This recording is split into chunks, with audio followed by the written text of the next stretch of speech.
Et puis en 2020, forcément, il y a eu le confinement et je me suis dit, American Dream en fait. Je me suis dit, pour pouvoir connaître cet esprit humain, pour pouvoir y pénétrer, je dois faire la psychologie. Ben non, ça sert à rien.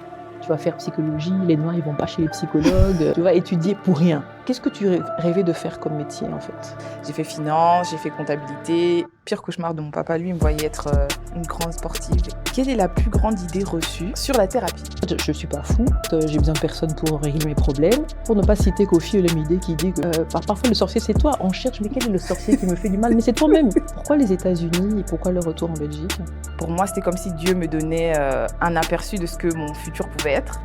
Et que si cette porte-là n'avait pas été ouverte, c'est qu'il y en avait une beaucoup plus grande. Qu'est-ce que tu aurais envie de dire de cette première saison? Les sujets étaient un peu lourds. Quand quelque chose me stresse, des fois, je dois booker au cabinet. Ouais, Je commence à me livrer. Ne faites pas contre Kelly. Si vous avez des questions existentielles, prenez directement rendez-vous. Prenez rendez-vous. On se retrouve dans la saison 2. Saison 2. Bonjour et bienvenue dans Nos vies, nos voix. Bonjour Kelly. Bonjour à vous. Alors comme vous le savez, on a fini la première saison, on l'a clôturée et donc aujourd'hui on voulait faire un épisode un peu différent. Un intermédiaire entre la première et la deuxième saison pour un peu revisiter la première saison, nos coups de cœur, les choses à améliorer et nous préparer pour la deuxième saison qui commence. L'idée c'était d'avoir un épisode un peu plus spontané et aussi se poser des questions, on va dire un peu plus personnelles aussi, pourquoi pas? Tout à fait. Pour se connaître un peu mieux et se faire connaître aussi un peu mieux en effet. De notre cher public. C'est ça, c'est ça. Alors Tantine, tu peux commencer, je te laisse poser la première question. C'est toujours moi qui pose les questions. C'est vrai, pour changer. Déjà, je me dis, qu'est-ce qui t'a amené à commencer à faire ces vidéos qui, d'après certaines jeunes que je connais, sont très appréciées et surtout, le petit côté spirituel. Ah non, le verset qu'elle nous partage, je ne sais pas si c'est un verset, mais en tout cas, ce côté de partage de la parole, ça plaît à beaucoup de jeunes filles. En tout cas, je connais que des filles. Oui. Alors, c'est une très très bonne question déjà. Merci pour la question. Avec plaisir. Donc en fait, j'ai commencé les réseaux sociaux, à poster des photos, etc. Ça, j'avais un peu commencé, je pense, en 2018, un peu par ennui, un peu comme ça. Et puis en 2020, forcément, il y a eu le confinement et je me suis dit, je m'ennuie, c'est maintenant ou jamais en fait.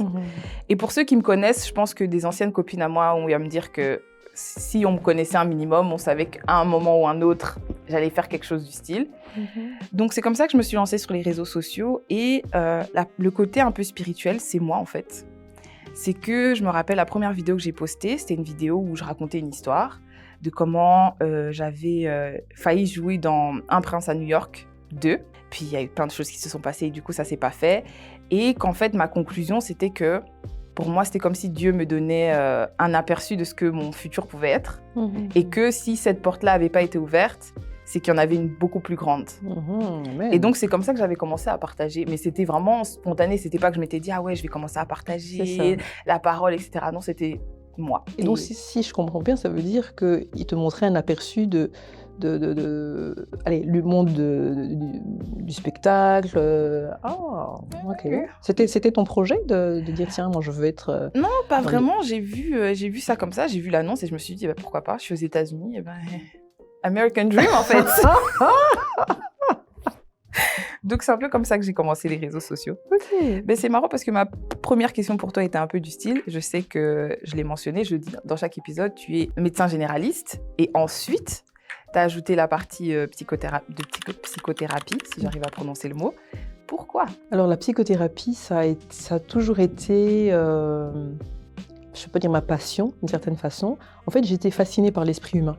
Okay. Vraiment, je me disais, mais comment ça se passe, les pensées, j'imaginais une espèce de labyrinthe, je voulais vraiment pouvoir entrer pour voir ce qui s'y passait, pas pour manipuler les gens ou des choses comme ça.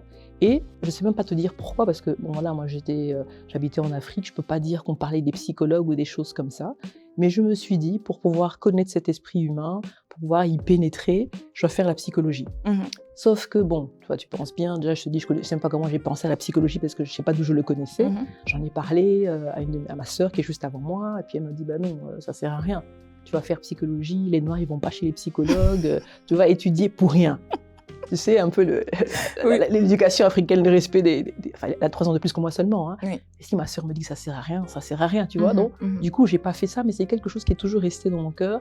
C'est quelque chose que j'aime vraiment beaucoup. C'est vraiment un métier que j'adore. Mhm. Être avec les gens, les écouter. Je trouve que ils te font voyager parce que ils sont pas du même pays que toi. Oui. Ils ont pas la même culture que toi.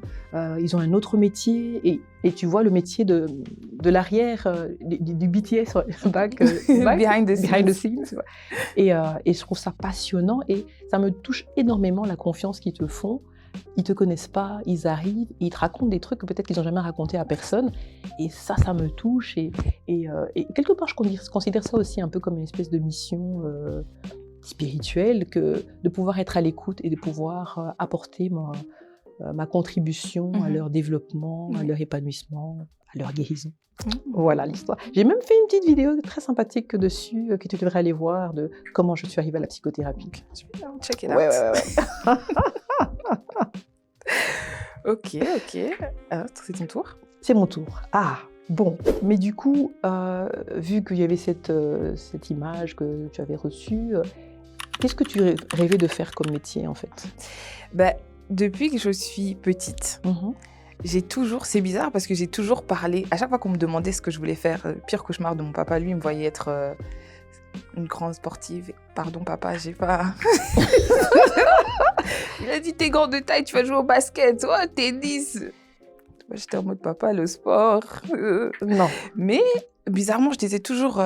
C'était toujours quelque chose qui était en rapport avec, je sais pas si je dois dire la scène, mais je disais toujours, oui, je vais être chanteuse, je vais être danseuse, je vais faire ceci. Donc, je parlais toujours, en fait, de la starmania, comme on dit. Je me voyais être une star. Donc, après, voilà, les parents nous mettent aux études et on fait comprendre que les études, c'est important, nanana.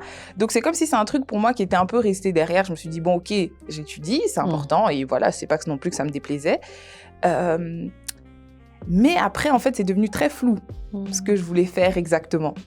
Du coup, on est là, on fait des émissions, on fait un peu YouTube. C'est ça. Et on verra où ça va nous mener. C'est ça. Mais du coup, par rapport au choix de tes études, c'est toi qui as choisi ou c'est tes parents qui ont dit, tiens, ça c'est bien? En fait, j'aimais beaucoup l'économie. Donc, j'aimais beaucoup l'économie. Et donc, quand je suis partie à l'université, j'ai continué dans ce sens-là. Donc, j'ai fait finance, j'ai fait comptabilité.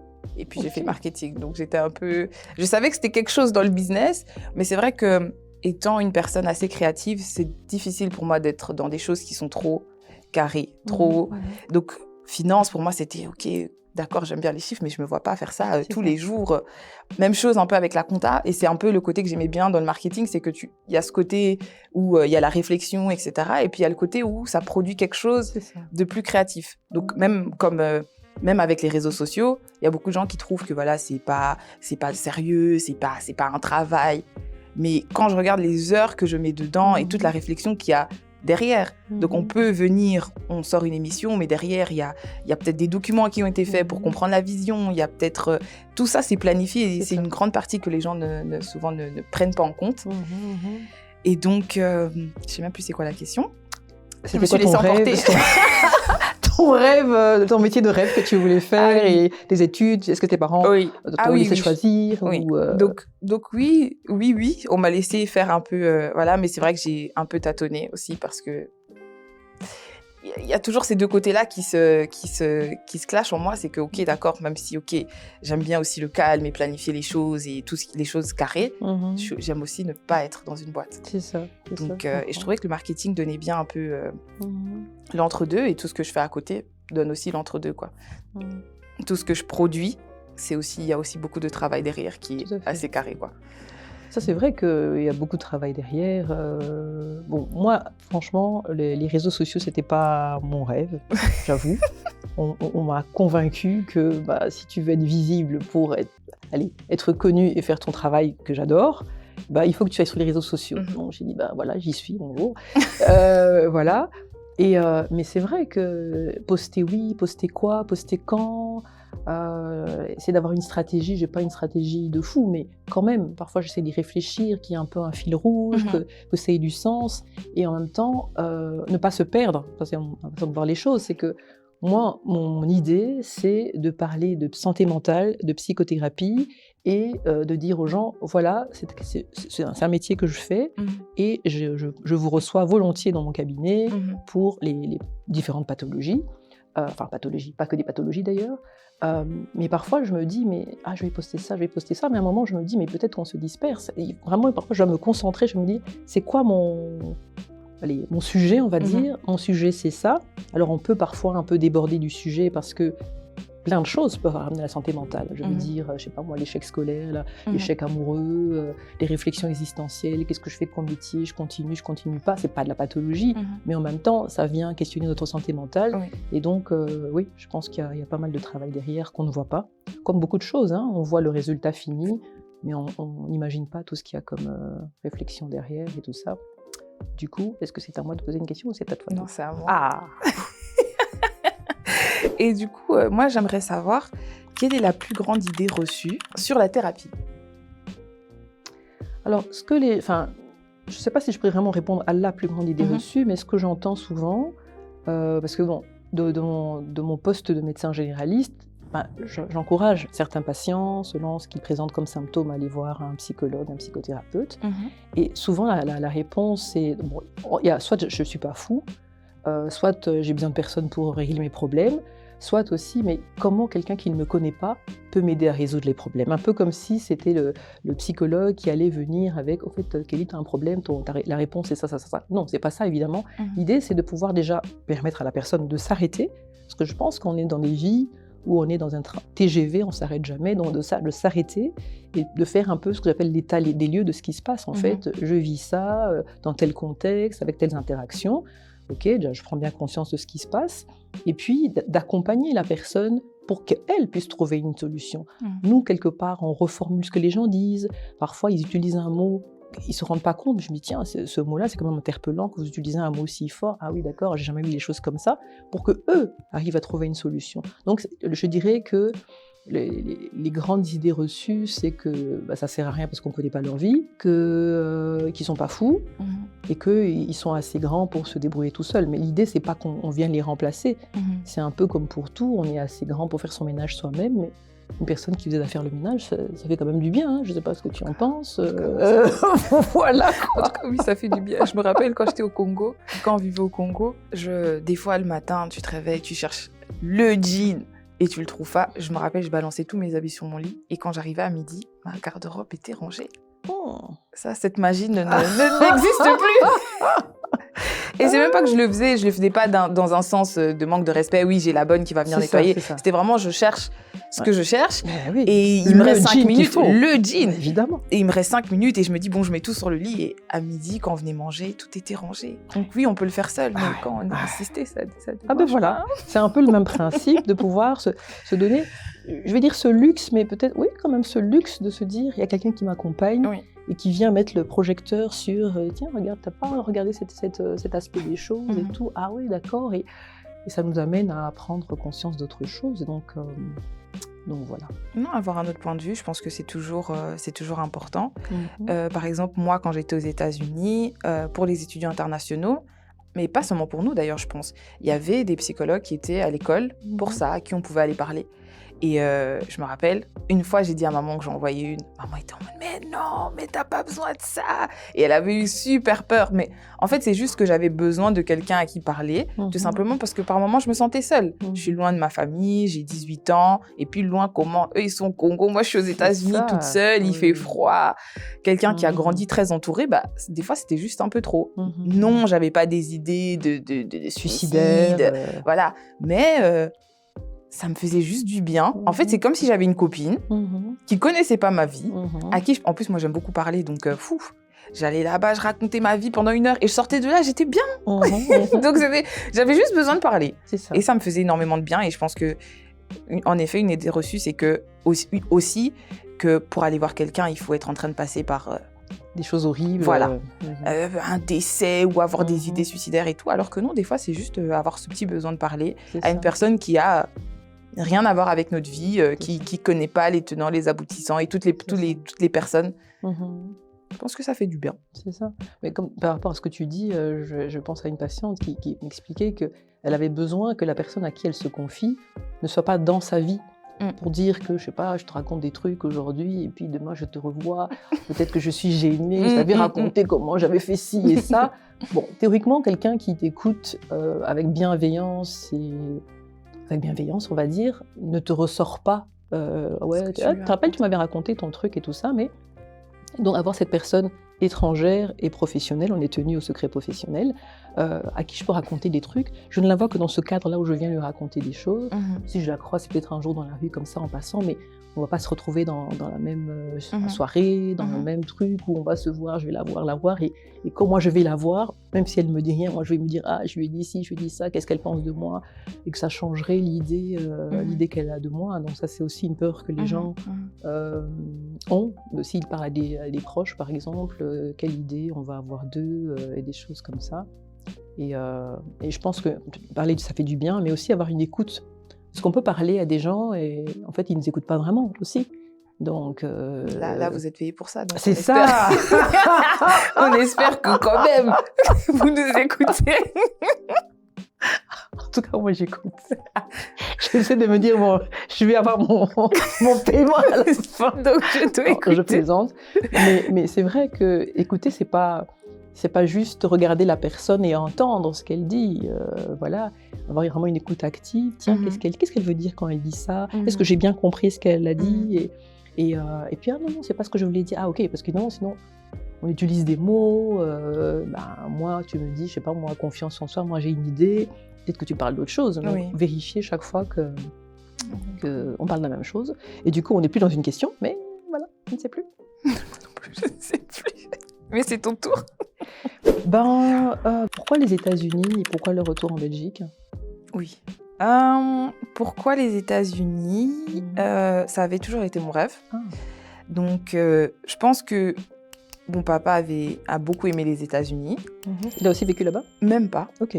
Il a vécu là-bas à travers moi. En tout cas. Non, mais le fait qu'on soit allé, on est beaucoup allé en vacances aux États-Unis en étant petit et j'en suis complètement tombée amoureuse des films. J'ai pas envie de dire la culture, mais la vibe. Je me voyais là-bas, je me disais non, c'est chez moi là-bas. C'est ça. Moi, je m'appelle Kelly en plus. Kelly. C'est pas Kelly. Kelly, c'est en français. Moi, je m'appelle Kelly. Donc, je me dis, même mon nom est fait pour vivre aux États-Unis, pour être prononcé par les Américains. Du coup, voilà. Je pense qu'à partir de l'âge de 14-15 ans, je me suis dit non, moi, je dois aller étudier aux États-Unis. Et je pense que les parents pensaient que je blaguais jusqu'à ce que j'arrive en 5e secondaire et je commence à faire les démarches. Je disais, papa, ta carte. J'ai commencé à faire les inscriptions. J'ai tout fait toute seule, en fait. De l'inscription au rendez-vous à l'ambassade, à tous les tests qu'il fallait faire pour rentrer dans les universités. J'ai tout fait. Tout ce qu'il devait faire, c'était me donner sa carte et payer. Et je crois que là, il a compris que j'étais déterminée. J'étais déterre, comme on dit. Que j'étais déterre. Et quand tout s'est bien passé, voilà, en 5e secondaire, pendant les vacances, on est parti aux États-Unis, on a visité l'université, etc. De quelle ville? C'était où? À Atlanta. Donc, j'avais choisi Atlanta parce que c'est là où on allait souvent quand j'étais petite, mais aussi on avait de la famille là-bas. Donc, il y a la famille de papa qui vit là-bas. Donc, je me disais, quitte à partir loin, même si je vais vivre seule, il faut quand même que j'ai des personnes autour en cas de, que je ne me retrouve pas toute seule, des solos. Donc, c'est pour ça que j'avais choisi. Et j'aimais aussi beaucoup Atlanta. Donc, ça a fait une bonne salade. Et c'est pour ça que je suis partie. Pour la deuxième question, je ne suis pas prête à en parler. Ok, très bien. Très bien. Éventuellement, j'en parlerai, mais là, I don't think it's the right time. C'est pas encore le bon moment pour parler de ça. D'accord. Mais c'est pas mon tour, mais je rajoute quand même une deuxième question. Comment ça a été de quitter ta famille où tu étais bien entourée, comme tu dis, d'aller te retrouver seule, même s'il y avait de la famille quand même. Comment ça s'est passé pour toi?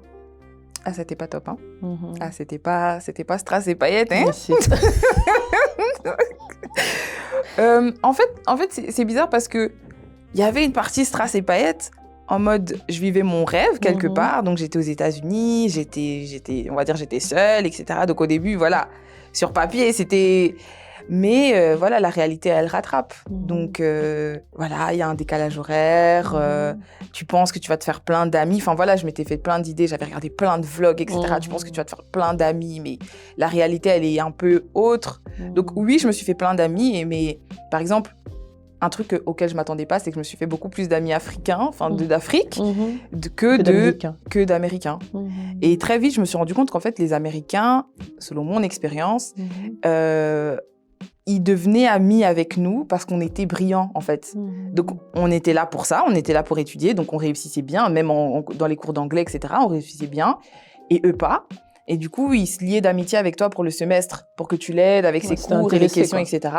Mais le semestre d'après, bon, on se dit, je me disais pas non plus qu'on était amis, mais le semestre d'après, on se passe dans les couloirs. Alors qu'avec les Africains, c'était en mode, voilà, j'ai même ouvert, dans l'université où j'étais, il n'y avait plus d'association d'étudiants africains. Donc, j'ai réouvert l'association et donc, on se rencontrait, je faisais des activités, on se retrouvait tous et c'était des gens, des Burkinabés, des gens du Niger, des Congolais, de Brazza, de Kin. Donc, on se réunissait, ça nous faisait du bien et on traînait ensemble à l'école, hors de l'école. Pour la plupart, on était tous francophones, donc ça nous faisait du bien d'être entre nous et on se faisait en fait comme une famille, même si on était tous loin de nos familles, même si on était tous... voilà, je me sentais aussi des fois un peu seule. Je comprends tout à fait parce que moi, je suis arrivée à 18 ans pour étudier. Moi, ce n'était pas mon rêve de venir étudier en Belgique. En fait, j'ai de la famille aux États-Unis, mais bon, il y a aussi une réalité qui est les finances. Mon père allait tout doucement prendre sa retraite, et donc autant il a payé les études de mes trois aînés aux États-Unis sans problème. Mais là, la retraite approchant, il s'est dit des études de médecine en plus, il n'aurait pas les moyens de les financer jusqu'au bout, et il voulait faire les choses correctement pour se dire, elle commence ses études, elle sait qu'elle va les finir parce que tout est budgétisé. Et donc la Belgique, c'est un pays, le Congo et la Belgique ont des liens malgré tout. Et puis il y avait de la famille en Belgique et mon père estimait le système d'études belge. Donc voilà, j'arrive ici. Donc c'était pas mon rêve de venir en Belgique, mais en tout cas, j'étais contente aussi de quitter la famille. Tu sais, tu es très entourée, c'est très agréable. Enfin non, c'est pas ça. Quand tu es jeune, tu te dis, on m'étouffe un peu, je peux pas vivre et tout ça. Chouette, moi je vais partir, je vais vivre toute seule, ça va être trop bien et tout. Comme tu dis si bien, c'était pas tout à fait stressé parce que vivre tout seul, on a besoin ce besoin d'appartenance, d'avoir une famille. Bon, moi j'ai fait des études à Namur, ma famille était plutôt à Bruxelles, ce qui n'est pas très loin, mais en plus c'était une famille que à ce moment-là je connaissais pas beaucoup, donc c'est pas comme tonton tel et machin que tu connais depuis toujours. Oui, je les connaissais, mais voilà, c'était pas le même lien. Et donc, moi, c'est vrai que j'avais pas le décalage horaire comme toi, j'avais pas la langue qui changeait, mais moi, j'ai trouvé que c'était très, très, très difficile. Oui. Pas au niveau de l'autonomie, j'étais capable d'aller m'inscrire, de cuisiner, de faire des courses, mais cette solitude, de se retrouver détachée comme ça, moi, j'ai trouvé ça vraiment très, très difficile, vraiment. Donc, ça aurait même pu compliquer mes études, mais bon, Dieu merci, j'ai quand même réussi à pas me laisser tout à fait décourager par ça, mais ça, c'était quelque chose qui est très difficile. Donc voilà. En tout cas, je comprends. Après, je pense que ça reste une expérience de vie et ce qui ne te tue pas te rend plus fort. Il paraît. Donc... Il paraît. Parfois, je me méfie de cette phrase ici. Parce que... On dit ça comme ça, on dit ça. Voilà. Mais ça m'a pas tuée. Est-ce que ça m'a rendue plus forte? D'une certaine façon, oui, quand même. Je pense que ça m'a aussi même forgé un caractère. Je pense que aussi une autre réalité à laquelle j'ai eu à faire face, c'est quand tu es à la maison, des fois on se rend pas compte à quel point les parents nous sont un bouclier vers le monde extérieur. Que ce soit la famille ou autre. Voilà. Les parents, nous, vraiment, quand on est dans ce cocon-là, on est comme dans un œuf où tout est beau, tout est... Voilà, wouh! Je suis là, j'abîme mes habits, on les range. J'ai vu cette histoire. On sait pas ce qui se passe, etc. Mais c'est vrai que quand on sort, on se rend compte que, ah oui, c'est pas tout le monde qui nous aime bien, c'est pas... Voilà, même la famille, mais c'est pas tout le monde qui est bien, c'est pas tout le monde qui... Donc, au final, je pense que oui, ça aide à forger un caractère, que ce soit avec les amis, que ce soit... Parce que je me rappelle que une phrase que mes parents me disaient toujours, c'était quand nous demandait d'aller aux fêtes, aux anniversaires, etc. Et puis, on nous disait souvent... du coup, toi, tu vas, donc toi, toutes les fêtes, on doit te voir. Quand on se lance des invitations, les gens doivent dire « Ah, on sait que cette fête Kelly sera là !»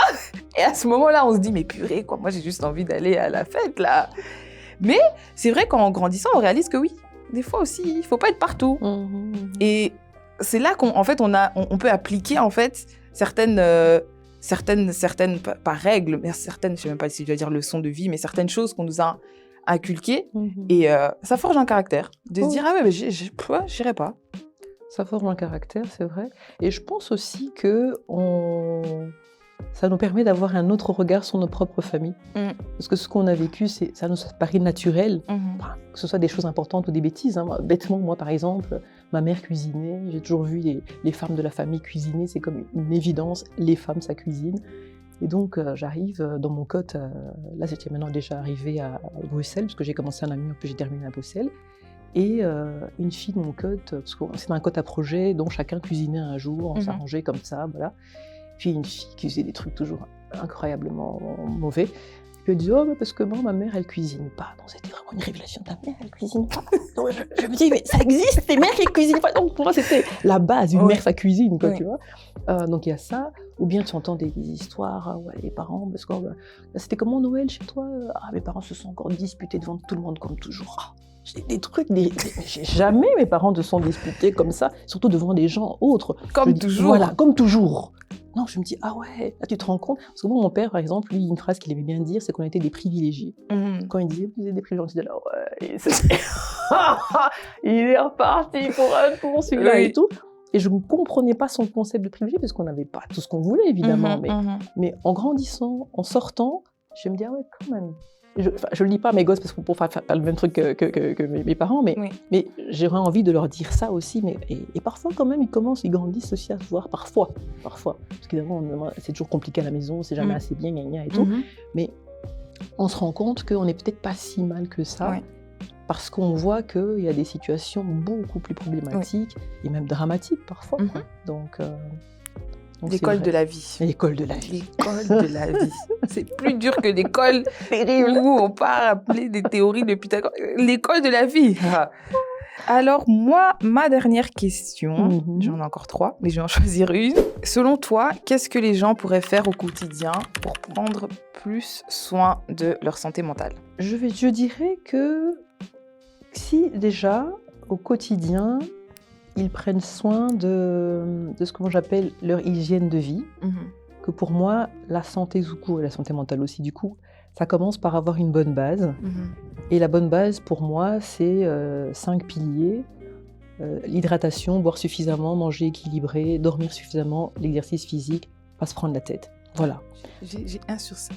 1 sur 5 Non mais c'est vrai, j'ai envie de dire que parfois, il ne faut pas chercher de midi à 14h. Tu ne dors pas assez, tu es fatigué, coupable, voilà. Tu ne dors pas assez, mais tu es fatigué, tu te concentres moins bien, tu retiens moins bien, tu es un peu plus à fleur de peau. Il ne faut pas aller chercher loin. Hein, pour ne pas citer Kofi Olomide qui dit que parfois, je vais le dire en français, parfois le sorcier c'est toi. On cherche, mais quel est le sorcier qui me fait du mal? Mais c'est toi-même. Tu dors pas, ben oui, tu es fatigué. Tu bois quasi jamais, tu es déshydraté, tu as une petite tension et tout, tu te sens faible, tu dis oh là là, qu'est-ce qui se passe? Tu bois pas assez, tu manges rien, c'est un peu comme une voiture qui carbure sans essence, sans rien. Là. Voilà. Donc, je répète je crois que je vais prendre rendez-vous dans le cabinet. Mais prends rendez-vous, ma chère, il n'y a pas de problème, tu seras la bienvenue. Mais vraiment, la base, c'est ça. Et donc déjà, quand on fait tout ça, moi, je crois que c'est déjà pas mal. Voilà, on prend déjà soin de sa santé et de sa santé mentale, du coup. Bon, je dirais ça. Ok, qu'est-ce que c'est ton tour? On peut un peu parler de la première saison. Mais écoute, parlons de la première saison, du coup. Qu'est-ce que tu aurais envie de dire de cette première saison? Ce serait quoi ton petit débrief? J'aimerais qu'on dise ça. Je suis en train de réfléchir au sujet. Je trouve qu'on a traité des très bons sujets pendant la première saison. J'étais contente qu'on ait pu avoir des hommes aussi, parce que je sais que ça, c'est les behind the scenes. C'était un peu difficile d'avoir des hommes qui parfois, qui étaient prêts à partager certaines choses ou partager même des choses qui étaient en rapport. Déjà, être noir, c'est une chose, mais en plus, être un homme, des fois, je sais qu'il y a aussi un peu ce petit blocage. Donc, j'étais contente de quand même avoir des hommes. Je trouve qu'on a touché des très bons sujets. Certains... La première saison, on a eu 2 hommes. Oui, on a eu Wolf et Jonathan à la fin. Ah oui, c'est vrai. Et voilà, on a touché des très bons sujets, aussi médicaux aussi. Donc, on a traité le cancer du sein, la drépanocytose, on a touché au racisme, la masculinité africaine, et puis il m'en manque un. Il y avait 5 épisodes. Le deuil. Ah oui, et le deuil. C'est vrai que les sujets étaient un peu lourds. Les sujets étaient un peu lourds. Du coup, pour la deuxième saison, j'espère qu'on pourra faire aussi un peu des sujets un peu plus légers ou un peu plus... Voilà, mais j'étais très contente de la première saison.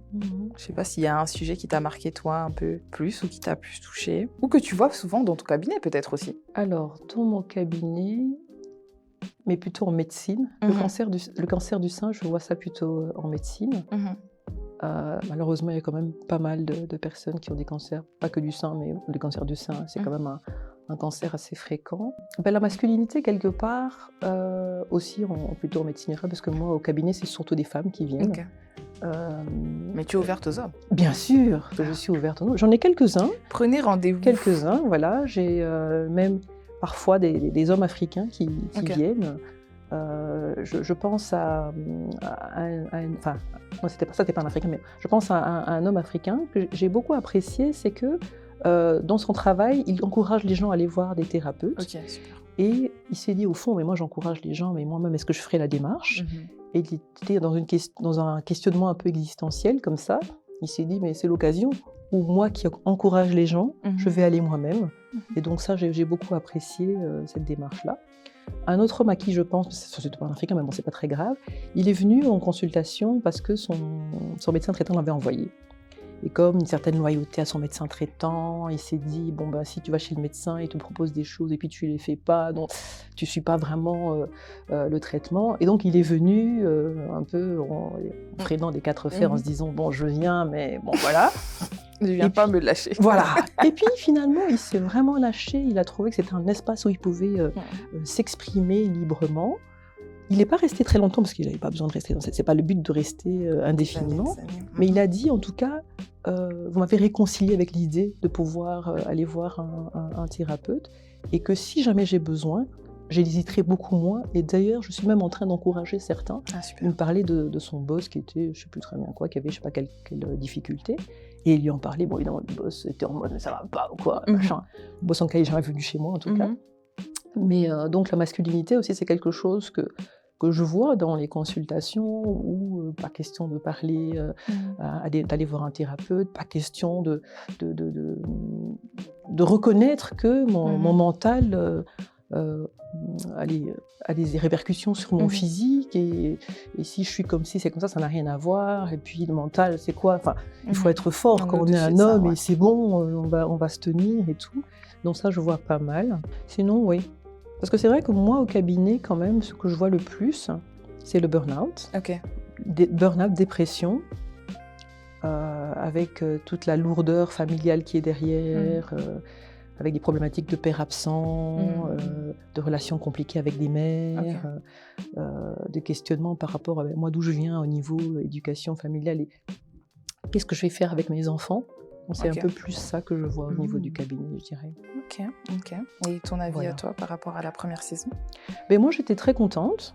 C'est vrai que je trouvais que... Enfin, je trouve que les sujets étaient intéressants, variés quand même.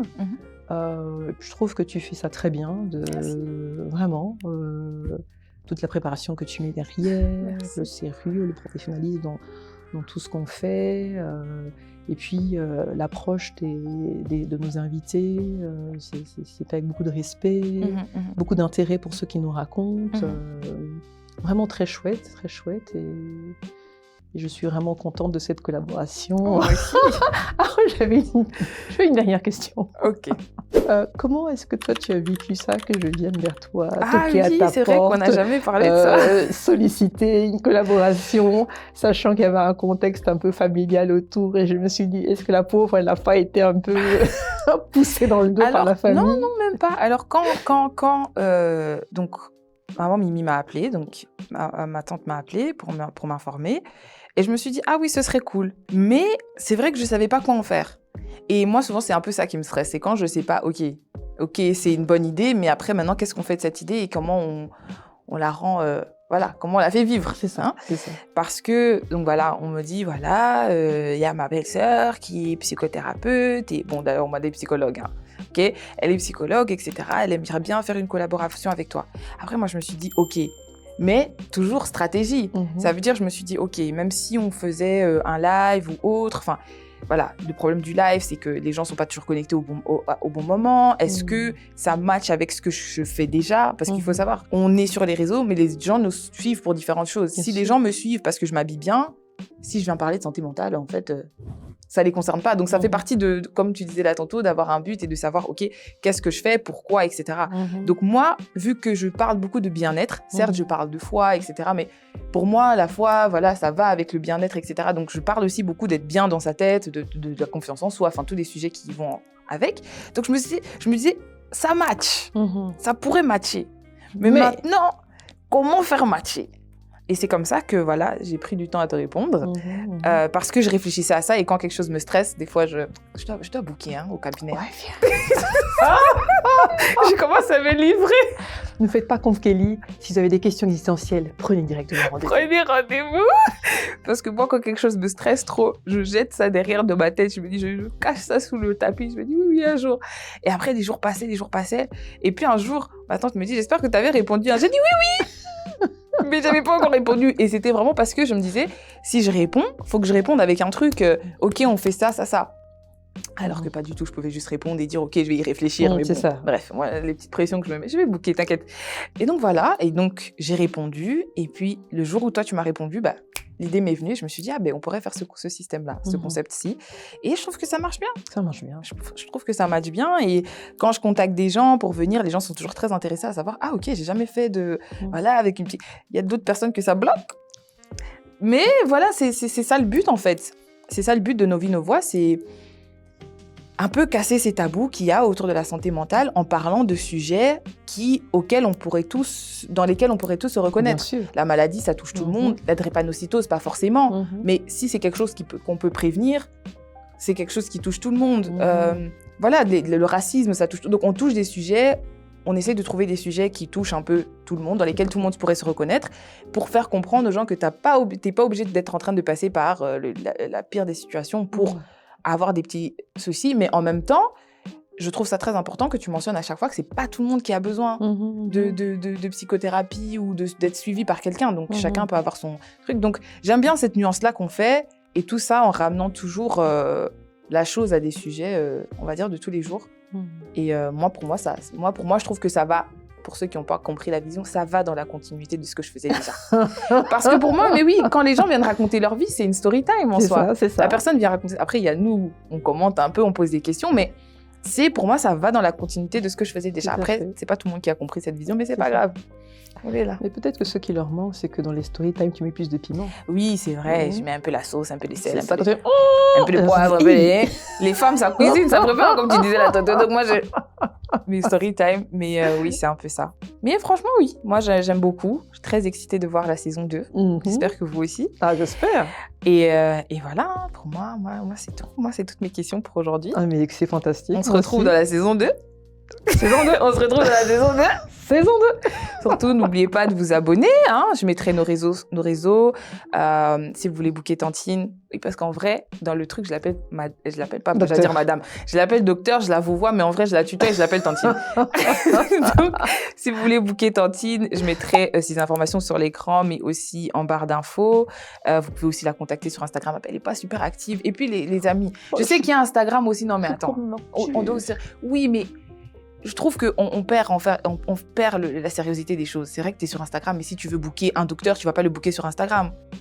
Donc, mais il y a les liens pour pouvoir accéder à un site et pouvoir prendre rendez-vous. Il y a moyen, mais toujours. Je veux dire, s'ils veulent booker, qu'ils ne commencent pas à t'envoyer des messages en DM, quoi, en message Instagram quand même. Non, sur le site. site. Et voilà, ils cliquent, oui, directement, ils peuvent le faire directement. Il y a le site, tout ça, vous allez vous booker, tout ça, je mettrai toutes les informations en barre d'infos aussi. Comme elle a dit, c'est pas tout le monde qui en a besoin, mais vous pouvez faire une session info, allez voir si ça vous plaît. Ça ne dérange pas. N'oubliez aussi pas de vous abonner à la chaîne YouTube et à nos réseaux privés. Et c'est tout. On se dit à la prochaine. À la prochaine. Bye Merci bye. Kelly. Merci à toi aussi.